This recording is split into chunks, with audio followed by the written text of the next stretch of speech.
அபிகை 2024ல தமிழ் டப்புல வெளிவந்த ஒரு suspense horror thriller movie இல்லிகா கேண்டிகா அல்லிகா மற்றும் பல படத்தை நடிச்சிருக்காங்க. இப்போ இந்த படத்தோடைய கதையை பார்த்தலாம். இந்த படத்தோடைய வில்ல ஒரு 4 பேர்த்த வச்சு ஒரு ப்ராஜெக்ட் ஒன்று பண்ணுவோம். அது என்னன்னா, சிட்டியில ஒரு பணக்கார வீட்டு பொண்ணு ஒருத்தர் இருப்பாங்க. அந்த பொண்ணை ஒரு குட்டி பொண்ணு 13 வயசு இருக்கும். அந்த பொண்ணை கடத்திடுவாங்க. கடத்தி கொண்டாந்து ஒரு பயங்கரமான ஒரு பங்களாவில் அடைச்சி வச்சிருப்பாங்க. ஒரு கொஞ்ச நாள் அந்த பொண்ணை பார்த்துக்கிட்டு அதுக்கப்புறம் அவங்க அப்பா தொகையை பணமா கேட்டு அதுக்கப்புறம் விட்டுறலாம் அப்படின்னு சொல்லிட்டு பிளான் பண்ணியிருப்பாங்க. அதே மாதிரி அந்த 4 பேரும் அந்த பொண்ணை பார்த்துப்பாங்க. ஆனா, அந்த பங்களாவுல பயங்கரமான அமானுஷ்யமான ஏதோ ஒண்ணு இந்த 4 பேத்த பாடாப்படுத்தும் மிகப்பெரிய ஒரு சம்பவம் ஒண்ணு ஏற்படும். இப்ப அந்த சம்பவம் என்ன?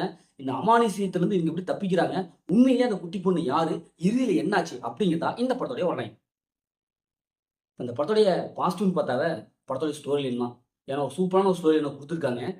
படத்தோட ஸ்க்ரீன் பிளே ஃபர்ஸ்ட் ஹாஃப்லேருந்து கடைசி வரைக்கும் செம்மையா பண்ணியிருக்காங்க. படம் பார்க்கறதுக்கு அவ்வளோ இன்ட்ரெஸ்டா இருக்கு. படத்தோட கேரக்டர் அந்த 4 பேர் தான் அவங்களுக்கு பயங்கர முக்கியத்துவம் கொடுத்து எழுதியிருக்காங்க. இப்போ இந்த படத்துல பயங்கரமா அமானுஷ்ய சக்தி அப்படின்ட்டு வரும். அதெல்லாம் உண்மையிலேயே பயங்கரமா இருக்கு. விஎஃப்எக்ஸ் காட்சி அல்டிமேட்டா இருக்கு. அப்படி உள்ளபடி குடுத்துருக்காங்க. அதுவும் அந்த பேய் வரது அப்படின்ட்டு காமிச்சிருப்பாங்க. அதெல்லாம் பார்த்தா என்னடா உண்மையிலேயே அந்த அளவுக்கு பயமுறுத்திருப்பாங்க. பியூட்டி மியூசிக் அந்த அளவுக்கு இருக்கும். நம்மள பயங்கரமா பயமுறுத்தும். அதே மாரி சினிமாட்டோகிராஃபி பார்த்தா அந்த ஃப்ரேம் அந்த வீட்டுக்குள்ள நடக்கிறத தான் காமிச்சிருப்பாங்க. அந்த பங்களாக்குள்ள சுத்தி சுத்தி காமிச்சிருப்பாங்க.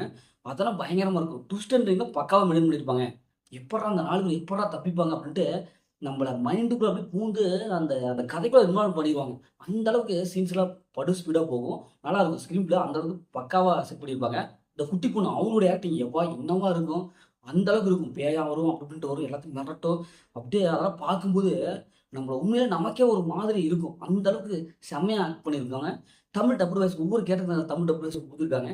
படத்தோட கிளைமாக்ஸ் செம்மையா இருக்கு. வேற லெவல்ல இருக்கும். இதுதான்டா அப்படிங்கிற அளவுக்கு நமக்கு யோசிக்க வைக்கும். ஃபர்ஸ்ட் ஹாஃப்ல ஒரு 10 நிமிஷம் அப்படின்ட்டு இருக்கும். அதுக்கப்புறம் படம் ஸ்பீடு இருக்க ஆரம்பிச்சுரும்.